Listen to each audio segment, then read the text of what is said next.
like to recognize the next interpolator, the Honorable Marcoleta.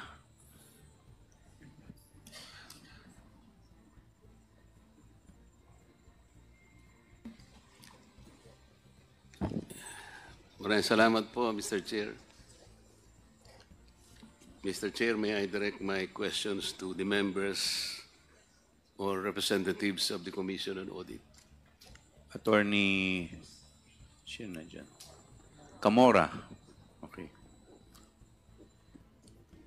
Mr. Chair, I would like to ask the representative from COA in regard to Article 9D, Section 2, Paragraph 1 of the 1987 Philippine Constitution, which states that the Commission on Audit shall have the power, authority, and duty to examine, audit, and settle all accounts pertaining to the revenue and receipts of and expenditures or uses of funds and property. You understand this provision, Madam? Yes, Mr. Chair. This provision is constitutional. Yes, Mr. Chair. And this is related to Section 25 of Presidential Decree 1445 or the State Audit Code of the Philippines, which is statement of objectives. It says that in keeping with its constitutional mandate, this is in relation to the provision in Constitution I previously referred to you, the Commission adheres to the following primary objectives.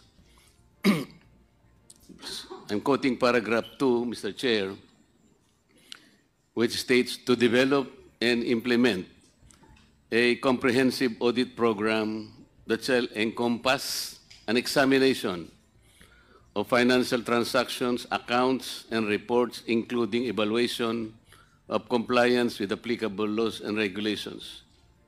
You're also familiar with this provision. Yes, Mr. Chair.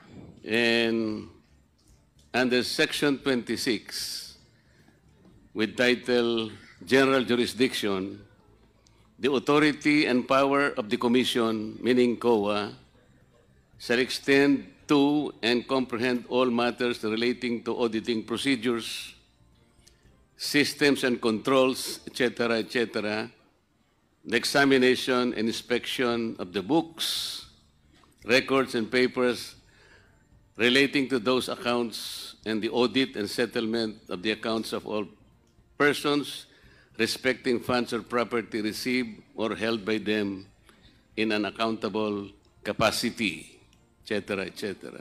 You're still familiar with this provision?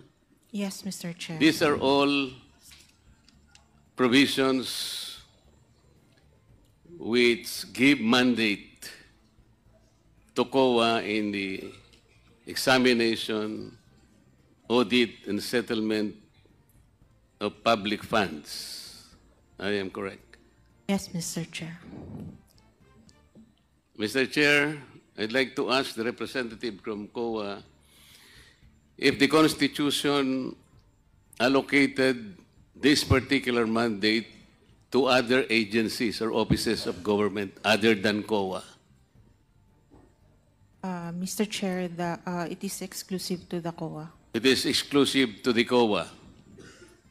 COA alone has the mandate and authority to perform all these functions. Audit, Mr. Chair.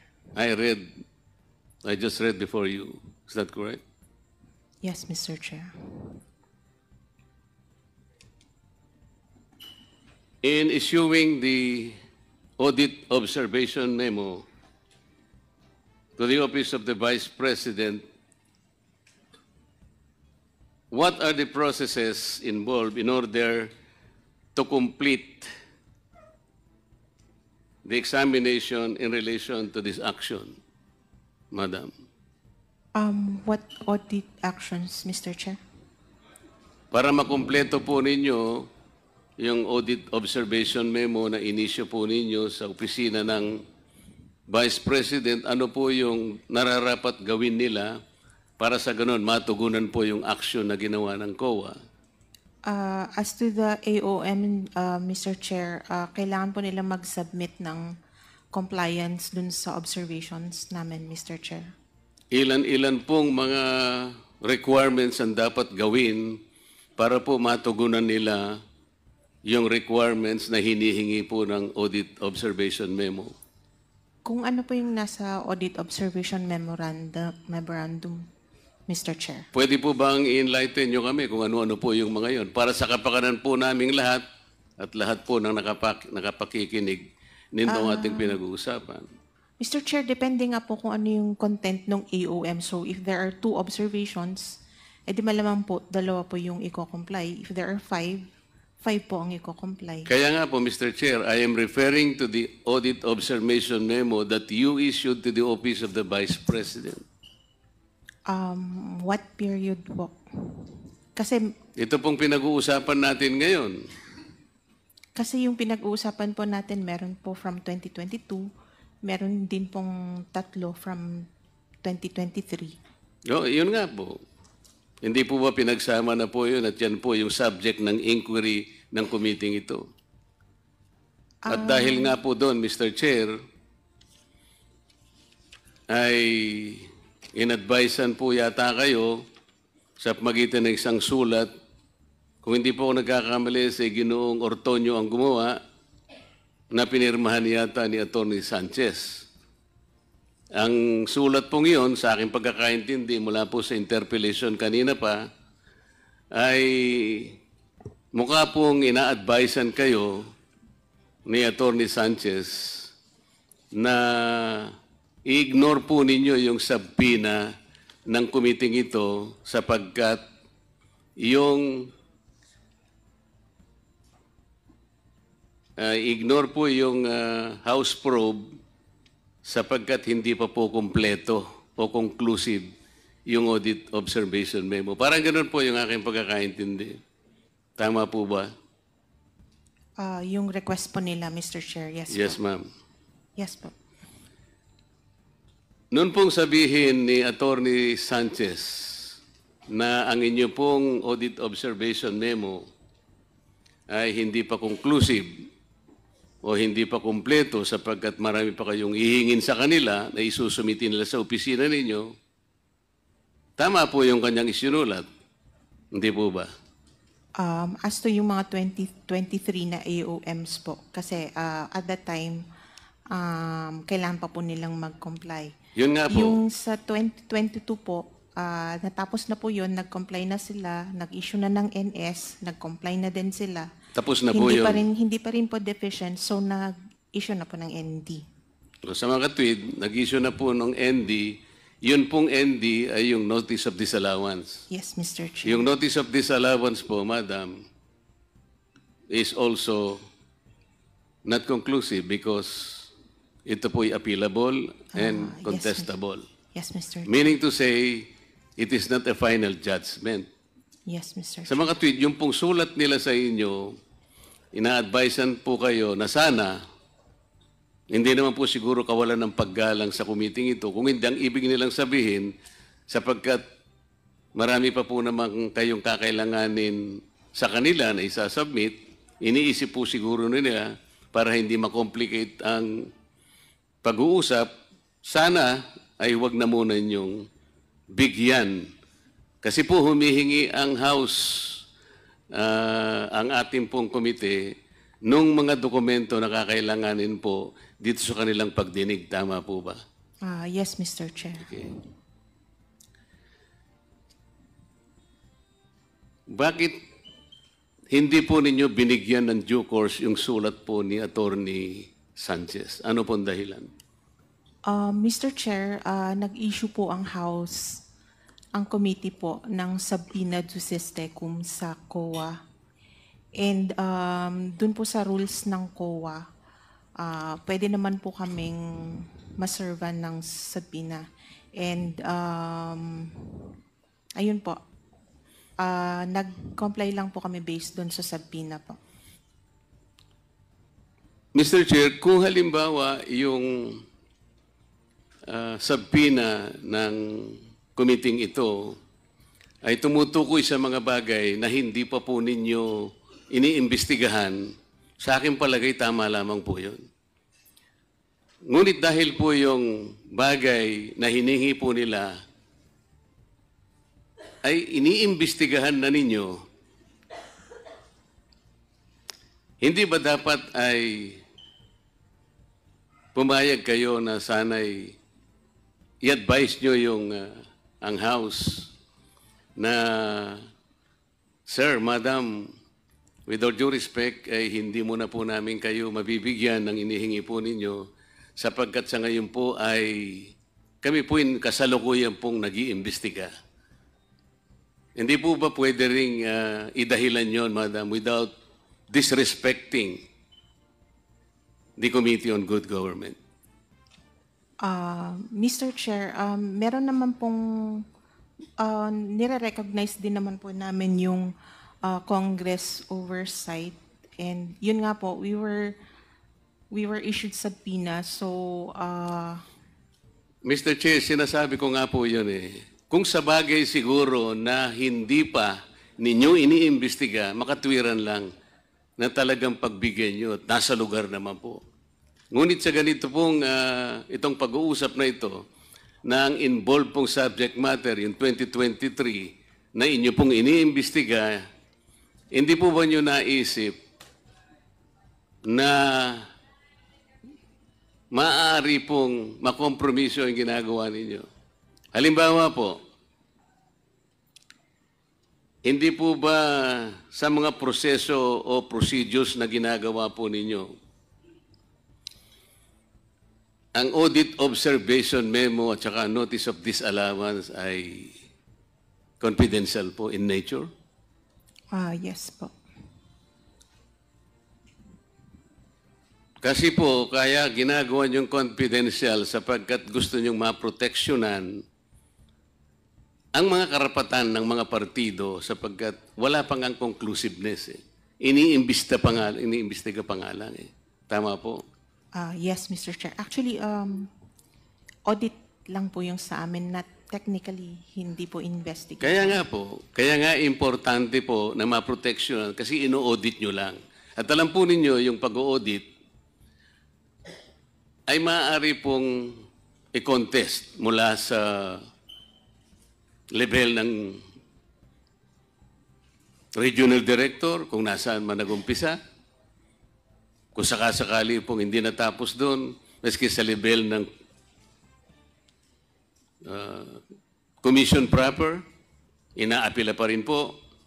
At kung sakasakali po hindi napagbigyan doon, umaabot din po yun hanggang sa kataas-tasang hukuman, hindi po ba? Kaya po pinapanatili natin confidential ang proseso. Hindi po ba nyo naisip kung sakasakali, yung pong ginagamit po ninyo sa inyong pag-audit ay ibibigay po ninyo sa Committee on Good Government, mabubuyang-yang po yung mga dokumento because of the nature of the hearing in the House of Representatives. Tama po? Tama po. Kagaya po ng nangyayari ngayon. Bago po ako magpatuloy, ay gusto ko munang itala on record na hindi ko po binibigyan ng hatol. I am not judging what the Committee on Good Government has done so far in relation to the documents that you furnished this office.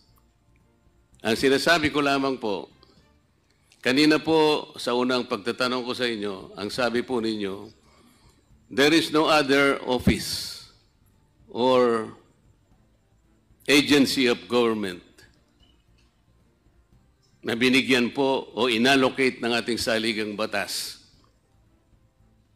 para kopyahin ang ginagawa ninyo. Wala na po, kayo lang. Hindi po ba niyo naisip na ang inyo pong gawain, ang inyo pong gagamitin sa inyong pag-audit ay nagamit po ng local government at hindi nyo man lang ipinaliwanag, sana kanina pa po na tinatanong ko, bago pa po ninyo ibigay, pinagbigyan nyo sana yung sulat po ng attorney sapagkat nasa inyo na po ang pag-uusisa ng pag-audit. Masasakripisyo po, masasapubliko po ang gagawin ninyo kung sakasakali. Tama po ba? Tama po, Mr. Chair. Ang audit po ay exclusive sa Commission on Audit. Pero since ang Congress po ang may hawak sa yung pera po ng yung power of the purse po, I think we do recognize yung Congress oversight over that power, and similar to sub judice po, hindi po nababind ang Congress pagdating po sa power ng Congress na yun po. Mr. I think Chair, hindi gusto ko naman po pong- audit ang gusto nilang gawin, which is yung audit po ang sa amin. So, Mr. Chair, gusto ko pong malaman sa sagot ng ating representative ng COA. Opinion mo ba yan o yan ay kinuha mo sa pinakamataas na opisyal ng COA sapagkat hindi ikaw ang magbibigay ng katwiran doon sa kung ano yung power of the purse at kung ano ang significance nung sabpi na tinanggap ninyo. Ito ba ay pinag-usapan ninyo, tirepair mo sa commission proper? somehow na-discuss. Ano po? Somehow po na-discuss. What do you Although mean ang- somehow? Kasi po importante yun eh. Alam po ninyo na magkakaroon po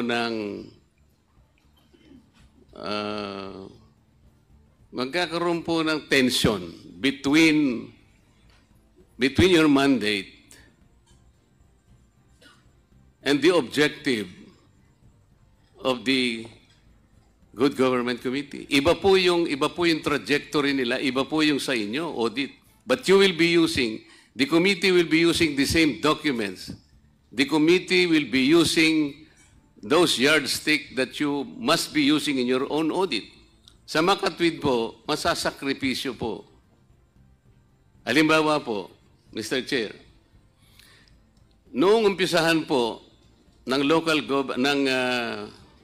Good Government Committee, yung pag-uusisa po nitong bagay na pinag-uusapan natin. Necessarily, ang gawain po ninyo na interrupt, tama? Yes po. Huminto kayo. Hinihintay ba ninyo kung anong magiging outcome po ng pag-uusisa at pag-iimbestiga ng good government? Paano pong hinihintay po, Mr. Eh, Chair? na-interrupt kayo eh. Sa mga tweet, ang gawain po ninyo ay nabalam. Nabinbin kayo.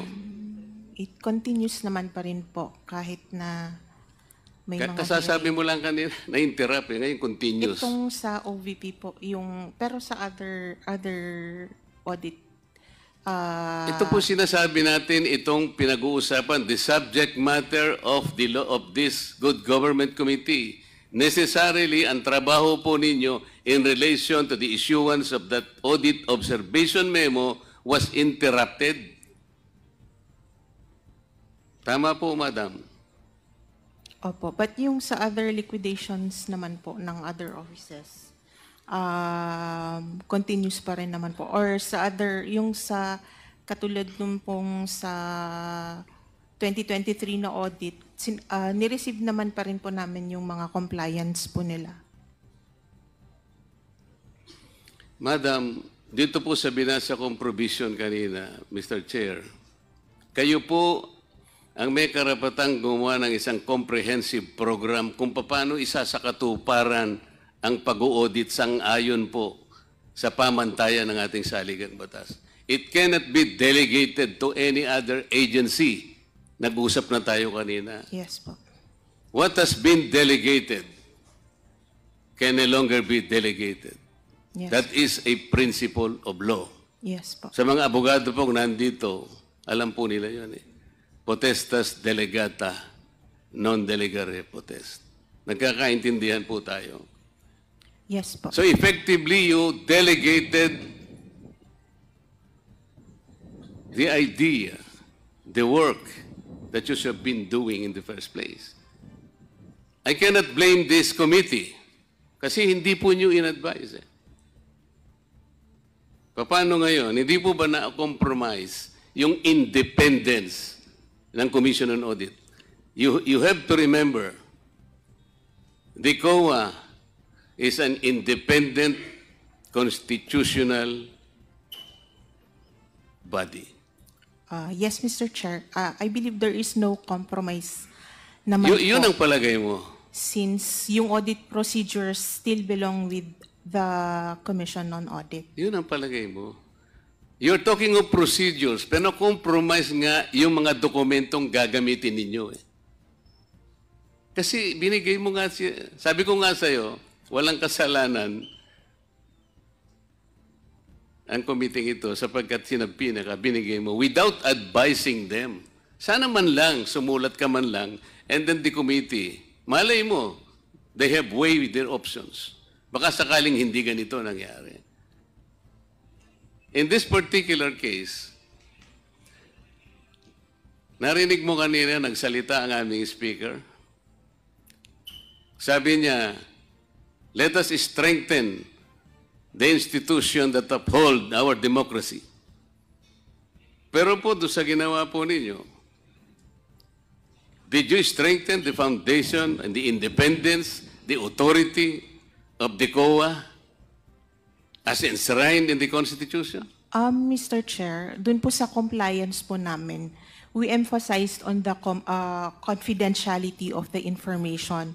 So kami din po, hindi rin po namin in-expect that it would be released to the public. Hindi mo alam ang nature ng pagdinig dito sa House of Representatives. This is always public. Ikaw naman. How can you say na hindi mo alam? Sa inyo po kasi confidential. Iba po yung modality nyo because this is audit. Pero once na binigay mo dito, the House of Representatives and all the committees will conduct and undertake meetings publicly. Wala po kaming private meetings. So pag sinabi mong hindi na compromise, opinion mo yun eh. Opinion mo. You are not in a position to tell us na hindi na compromise. Only time will tell. Siguro po dapat pinaalam po ninyo. The fact that you did not even inform the commission proper that there is a subpoena sent by the House, dapat sana ganun eh. Mr. Chair, yung ICFAO po kasi directly reports to the chairperson. So the go signal was from the chairperson. And so ang napag-usapan You are saying po that the commission is- proper, who gives the go signal? The chairman of the COA? Sa being the head of the ICFAO po, siya yung head po ng ICFAO. No, I am asking the head of the institution The itself. head of the institution po, the head of COA po is the CP, but the head of ICFAO, the office, is the chairperson po. So alam po ng COA head ito? Yes, Mr. Chair. Alam niya, sigurado ka? Yes, Mr. Chair. The commissioners, alam nila? Yes, Mr. Chair. Okay.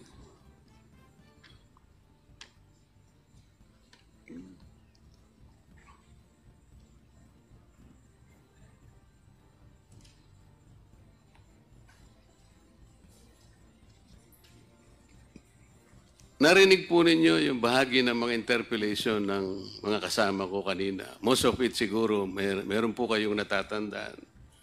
Most particularly, the interpellation of Congresswoman Luistro. Noon pong tinatanong niya yung certain La Chica was guilty of usurpation Acosta. of authority. La Chica ba yun? Acosta po. Acosta, sorry. Sinabi niya, according to her, Acosta is even guilty of usurpation of authority. Ang nature ng pagdinig dito sa House of Representatives, this is always public. Ikaw naman. How can you say na hindi mo alam? Sa inyo po kasi confidential. Iba po yung modality nyo because this is audit. Pero once na binigay mo dito, the House of Representatives and all the committees will conduct and undertake meetings publicly.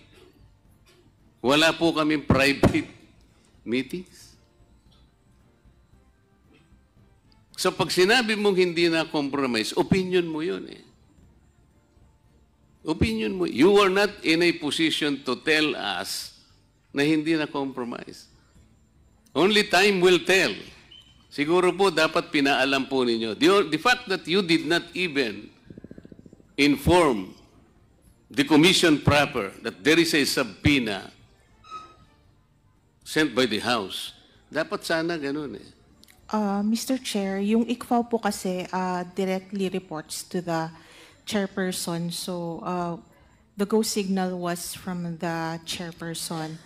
And so ang napag-usapan You are saying po that the commission is- proper, who gives the go signal? The chairman of the COA? Sa being the head of the ICFAO po, siya yung head po ng ICFAO. No, I am asking the head of the institution The itself. head of the institution po, the head of COA po is the CP, but the head of ICFAO, the office, is the chairperson po. So alam po ng COA head ito? Yes, Mr. Chair. Alam niya, sigurado ka? Yes, Mr. Chair. The commissioners, alam nila? Yes, Mr. Chair. Okay.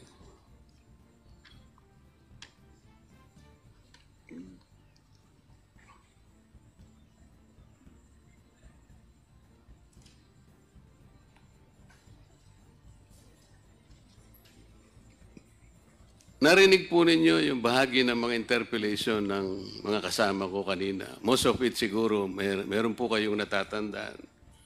Most particularly, the interpellation of Congresswoman Luistro. Noon pong tinatanong niya yung certain La Chica was guilty of usurpation Acosta. of authority. La Chica ba yun? Acosta po. Acosta, sorry. Sinabi niya, according to her, Acosta is even guilty of usurpation of authority of official functions. Narinig po ninyo yun? Yes Kasi po. po, maaaring nakuha niya yung gawain na yun, allegedly, na hindi naman pala dapat na sa kanya yun. Noon pong hindi nyo inadvisean ang Committee on Good Government, technically, part of your mission, part of your mandate on authority was usurped. Sila na po yung nagtatanong eh. Ang ginagamit po nila, yung mga dokumento, yung mga reports, and the papers na sa saligang batas, ang sinasabi, kayo po ang dapat mag-examine, kayo po ang dapat mag-audit, nobody else. So in a way, part of your function was usurped, technically. Tama po. Tama po, Mr. Chair, pero it does not Hindi, mean tama po. po. Tama po, Pero- pero it does not mean po na we will just take it hook, line, and sinker. We will still audit based on what our standards are. I-conduct pa rin po namin yung audit na based sa amin po. O palagay natin, paano kung hindi pareho ang outcome nyo? Paano hindi pareho ang conclusion nyo? What happens? I think we will stand by yung audit po ng COA. O ibig mo sabihin, yung outcome ng aking mga colleagues ay mali. Ang sinasabi ko kasi pwedeng hindi kayo magtugma eh. Because your procedure is different. The manner of questioning probably is not even personal. Passive ang sa inyo, active sila. Yes, Mr. Chair. On that part, we will still use our expertise Kaya nga, on our You will audit. still rely on your expertise because you are the expert. Kayo ang nakakalam ng comprehensive program and plan. Kayo ang expert sa inyong mga fields. And the members of this committee, hindi sila expert. Yan ang ibig mo sabihin. Yes, Mr. Chair. Kayo ang expert. Sila hindi expert. Tama? Kaya pwedeng Iba naman po ang sa Kaya nga yun ang Congress, sinasabi ko Mr. sa iyo Chair. magkakaroon sigurado kayo ng pagkakaiba ng resulta. What happens then? What will happen to the integrity of the Commission on Audit? Sir, eventually, if ever man na mapunta po ito sa CP and then mapunta sa courts, even the courts can reverse COA po. Ang iniiwasan po kasi natin ay yung magkaiba po ng outcome. Pareho po yung ginamit. Ang mga papeles, ang mga report, lahat po ng dokumentong nakita naming inisa-isa at binusisi ng mga kasama ko are the same. Pero mag-iiba po kayo ng outcome.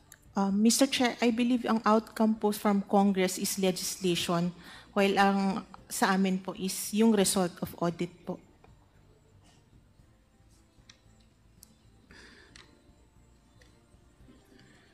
Do you believe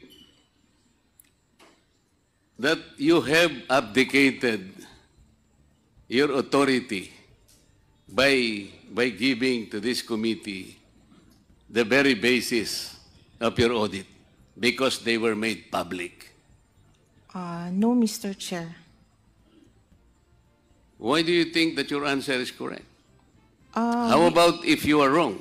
We are still the auditors. You are still the auditor. Pero pinamigay po ninyo part of your function. That is the point. I believe that the function of the Congress Do not here say, I believe. is as We are oversight. after facts here. We are not after what you believe and we are not after your opinion. Ang pinag-uusapan natin are factual issues. Okay? Sabi mo kanina, sumagot ka kanina, no other offices, no other agencies ang nakakagawa ng function. It's only exclusive to COA. The audit function, Mr. Chair. We just simply recognize the authority of the Congress. In simply recognizing the authority of Congress, you have wittingly or unwittingly surrendered part of your mandate because you expose the confidentiality of those documents which should have been preserved per your own rules and regulations. Am I correct? No, Mr. Chair, we have not surrendered our mandate. How do you know that you have not surrendered? How do you know? Are you in a position to even assess the impact of your action? It is still the COA that is performing the audit. The Congress is doing a different thing. They're not auditing the funds. What are they doing? In legislating. What? Legislating po. I believe we are all here because You've this been hearing sitting is here for in several aid- hours. Did is in aid for you know the legislative kind of legislation. legislation that are supposed to be coming up? Meron ba silang sinabi sa'yo na meron na kaming legislation in mind? Meron bang lumitaw? Kanina pa tayo rito. Ako, alas 10 ng umaga, nandito ako. Did you have an idea as to what legislation are coming up? For example, For example, meron bang legislation na baka sakaling nagle-legislate sila, later natuturuan kayo kung paano ang pag-audit? no po, for example, yung SAGAA sa budget on confidential funds. That will become subject of future legislation. Why are you the one articulating that? You are not a member of Congress. Yan ang That sinasabi is ko why- kanina pa eh. That is why Kanina nga ko po, pa sinasabi, what you are saying, opinion mo eh. that is I why am po trying to I- emphasize to you kung ano yung impact. That is Nung why we pagkakabi- recognize po yung wisdom po ng Congress. Pwede bang patapusin mo ako? Kasi baka mapagalitan ka ng chair. Ang pinag-uusapan natin dito, seryosong bagay. Uulitin ko sa'yo, the mandate to audit, the mandate to examine, the authority belongs only to COA. While the terminology is different, pero the basis of your audit and the basis of the investigation of this committee are one and the same. Yun ang sinasabi ko sa iyo. Did you not compromise the integrity and the independence of COA by doing so? Do not make your own opinion. I will probably accept an answer na siguro balikan mo yung commission kung tama yung ginawa ninyo. Iwanan muna kita sandali kasi gusto ko mag-isip ka rin. Mr. Chair, may I direct my attention to the land bank people? Madam, kanina po sinabi nyo sa mga kliyente o somehow you accord some sort of parang courtesy, parang ganyan. Lumawa, nag-withdraw sila ng... Magkano po ba yung withdraw kanina pinag-uusapan natin? 125 million, Your Honor. Ano po ba yung napakalaking bagay na pinoproteksyonan ninyo kung sakasakaling yung isa po sa guard nyo tinulungan lang pong isakay po sa sasakyan dahil mabigat po at napakarami po palang winidraw. What is so spectacular about helping because they are valued clients? Explain nga po ninyo sa maiintindihan namin kasi hindi po kami bankero. Your Honor, ang duty po talaga ng security guard namin ay to secure po yung bank premises. Alam ko po yun, madam. Opo, yun. But somehow, sa mga ibang establishment, alam po ninyo, yung gwardiya po, pumunta po kayo sa mga food chain. Yung gwardiya po, minsan naglilinis ng mesa. Kinukuha po niya yung mga pinggan. Nakikita niyo po yun. Very, Hindi po unusual yun. Gwardiya po yun. Ang tinatanong ko po yung, maano po yung halimbawa sa bigat po ng dala-dala na tumulong lang pong iginanon po sa sakya. Ang laking bagay po ba noon, madam? I'm sorry, Your Honor. Talaga pong ganun ang... Ano nga po yung wisdom? Na kung bakit halimbawa pinagbabawalan niya yung gwardiya naman na to lift a finger just to help somebody dahil sa bigat po ng kanyang daladalang pera na isakay po doon sa kanyang sasakyan.